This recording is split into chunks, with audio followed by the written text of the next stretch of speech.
It gets more awkward. Like, As the you more get that older. you're out, like the more awkward it gets. Yep. What, I mean, I know you were down here last year. Just what are you trying to accomplish? What are you trying to do in the days that you're down here? I think just be around baseball. As I've said, the last couple of years while I'm here, it's really fun and enjoyable for me to get back down here. Spring training for me were some of the best times to develop, relationships with your teammates, to hang out away from the field, and to be able to come back down here and the optimism and the joy of spring training brings back so many great memories. But as far as the Mets, to be kind of back, with a back with the Mets family with a role that I think I'm going to enjoy. It was a lot of fun for me to just be around the young players, to help out some things on the business side with the Mets. It's going to be fun, and again, my main priorities are family, kids, but any chance I get to get a little slice of baseball and Mets baseball, I'm going to jump at it. All right, let's get the big question out of the way first. Are you coming to Old Timers Day this year? I don't even know the date. I haven't thought about it, so I don't know, to answer your question. I look forward to being there at some point. I'm just not sure if I feel old yet. Some days I feel old, but some days I feel still. What was the pretty reason young. you didn't come last year? I forgot. Just because I feel like for Old Timers Day, you got to be away from the game for a little bit first. And I still feel like maybe it's getting longer and longer, but I still feel like there's got to be some sort of separation before you kind of come back for Old Timers Day. But I watched it last year. I was FaceTimed numerous times by Cliff Floyd and a bunch of guys yelling at me for not being there.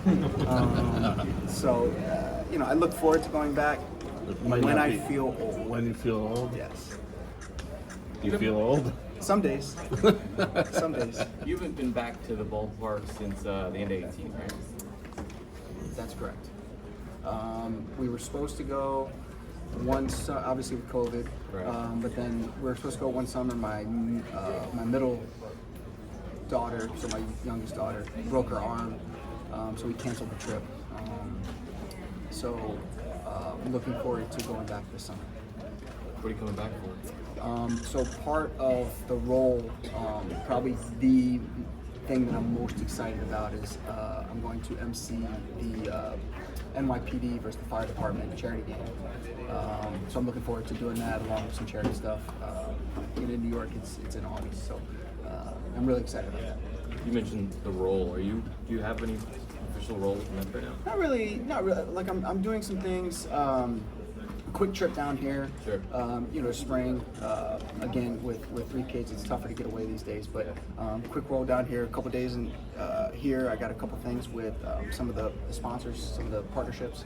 With the Mets, then back home, coaching t-ball, soccer, basketball, everything else. So it's good to get away for a little bit. But again, as I said in years past, I think the part-time kind of role or role or whatever you want to call it is exactly what I'm looking forward to, and it gives me the ability to come here, talk baseball, be around the guys, get my fix, and then do what is most important for me, and then be around my family. What would your advice be to Pete or Jeff or any of these guys who are going to WBC for the first time? Do well. Don't embarrass the country. I think that when you talk about the WBC, I think it always brings a smile to my face because I really, really enjoyed the experience. And I'm sure, there's parts of it that's flawed, whether it's the timing or, having to ramp these guys up quickly. But, getting a chance to take the field with, in my eyes, some of the best to ever play the game, and to see how they prepare, to see how they compete, to see their routines before the games was something that I think helped me as a player. But also just the experience of wearing USA across my chest as a high school player. I always got kind of passed over, overlooked for the USA teams, and that was always a goal of mine. So when they had the WBC and I got invited to play, I was really excited. I tried to prepare so that when I went there, that I played well, and I was fortunate enough to be able to do that. Again, I got two jerseys hung in my house right now. One's the World Series, the Mets World Series jersey. The other's my WBC USA jersey. So it was very important to me, and one of the highlights of my baseball. You were one of the few star guys who played in multiple WBCs. I'm curious, just for like Team USA specifically, what kind of prevented Team USA to maximize kind of the star power on that roster kind of this year? Probably, as I mentioned before, having to ramp up sooner than you're used to is obviously not ideal. A lot of times in spring, I came to spring training ready to go, but I'm working on things for the first few weeks. I don't really try to dial it in and go play once I've established myself, play like a regular season game until the end of spring training. So my first couple weeks, I might take till I get 2 strikes to work on 2 strikes, or I might work on, hitting the ball the other way, or I might work on things not concerned about the result. But when you play WBC, you got to ramp it up. Both physically, you got to be ready to go. Again, you're used to playing 2-3 innings the first couple weeks, 4 innings. Then all of a sudden, you're going out there 9 in a pressure-packed environment, and it's a different mentality, but also your body has to be ready for that. So yeah, that's probably what prevents a lot of guys from playing. Also you owe it to your team to come back healthy. You don't want to go up there and get hurt. So that's probably some of the drawbacks for Team USA. Just the timing of it and having to ramp up so quickly. Have you gotten to spend any time with any guys here? I'm supposed to spend some time with Wright and Vientos today. I'm not sure of the timing of that quite yet. Yesterday they were on the road. I got in yesterday. They were on the road. I just saw Justin. Kind of grew up with Justin in Virginia. He was always Central Virginia, and I was more the southeast part of Virginia. So we played on different teams, but playing against each other quite a bit. So I saw him for a little while. So it still looks good, man. This is about your age, right? Yeah, 40. It's, apparently he makes 40 look better than I do. So maybe I am old. I tell you. And you're staying through today or tomorrow? I am through today. Okay. And then I'm doing a couple things on the partnership side down in West Palm for tomorrow, then gone.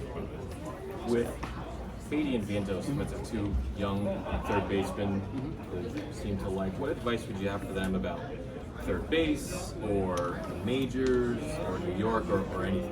It would have nothing to do with baseball or third base or the actual game. It's more so, I think the biggest thing that I could offer them is work ethic, preparation, being a good teammate, even though they're young and somewhat unestablished. You can lead by example. You can be one of the first ones here. You can, show that you want it on the field by the way you work.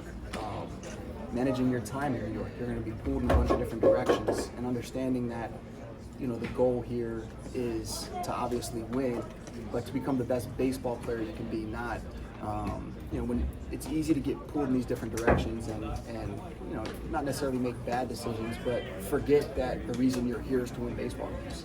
I think those are some of the things that I could not necessarily help them with, but if they had, questions about, I learned so much.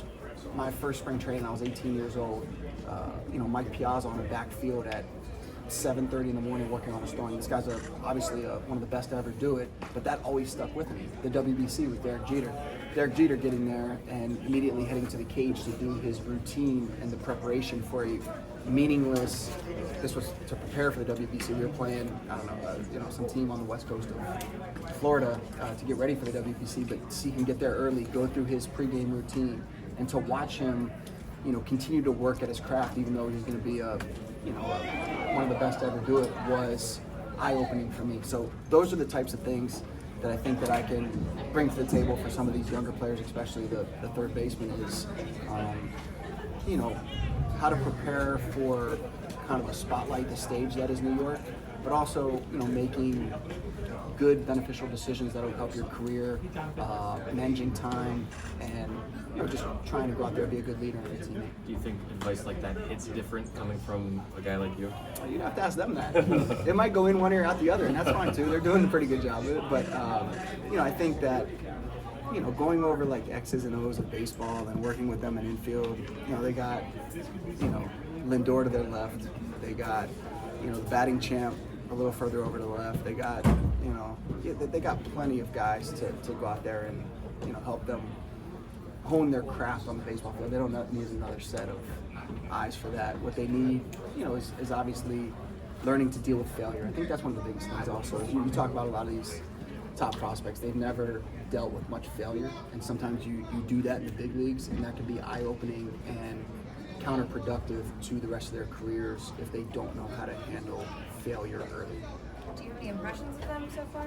I like both. They're both fairly soft-spoken. From what I understand, I'm not sure if this is true or not, or somebody's trying to make me feel good, but Vientos wore 5 at some point in South Florida. My next question to Beatty is why he didn't wear 5. So, obviously if I have a favorite child, Vientos, just because he wore my number as a kid. They both seem like really good dudes. I got a chance to work with them a little bit. I'm not sure if it was last year or the year before, over on the minor league side, and I was very impressed with both of their work ethics and just work ethic and their questions that they had for me at such a young age. I mean, very thoughtful questions, from a couple minor league guys, when we were out there just kicking around at third base for a little bit. What is the best part of life for David Wright right now these days? My kids. Just going through the sports, and a couple of them, I won't name their names, aren't so good at sports, but seeing them, go out there and have fun with it, and enjoy, kind of the team concept is, makes me proud, and obviously it's fun for me as a parent to see them go out there and attempt to compete. But my little man, he's for a 2-year-old, he's pretty good. Yeah, he's pretty good. He's a lefty, throws righty, hits lefty, and broke our chandelier a couple days ago. So it's he's got a good little stroke. And I'm trying to have him watch film at a young age. Kind of a combination of Pete and McNeil. Like to win the batting title, but also let's win the home run. Let's do the Triple Crown. Aim for the stars. Are you Molly angry and you proud when Chandelier? Super proud. Super proud. Molly not so much. But we got him his first aluminum bat. So he's been hitting with the plastic bat. Now he's got an aluminum bat, and we take him down to there's a little cage down at the park that we take him to, and he just wants to hit all day. It's pretty cool. It's pretty fun. Defense is important too, though. No. Not so much. Yeah. We're just gonna worry about hitting. When you came back for your day, you said one of the things you wanted to accomplish was to have your girls Yeah. feel Sunday to get that chance. Have you shown them pictures or videos? So, and this is gonna sound like this was coerced, I think is the right word, or that I make him do this. But when he wakes up from his naps, or in the morning when I wake him up, he asks to see Daddy hit, which is cool. So, it's kind of YouTubing yourself is always like that. Feels wrong, but we show him some stuff, and he likes it, or at least I like it. I think he likes it. What clip do you pull up? Tony, there's a lot of highlights.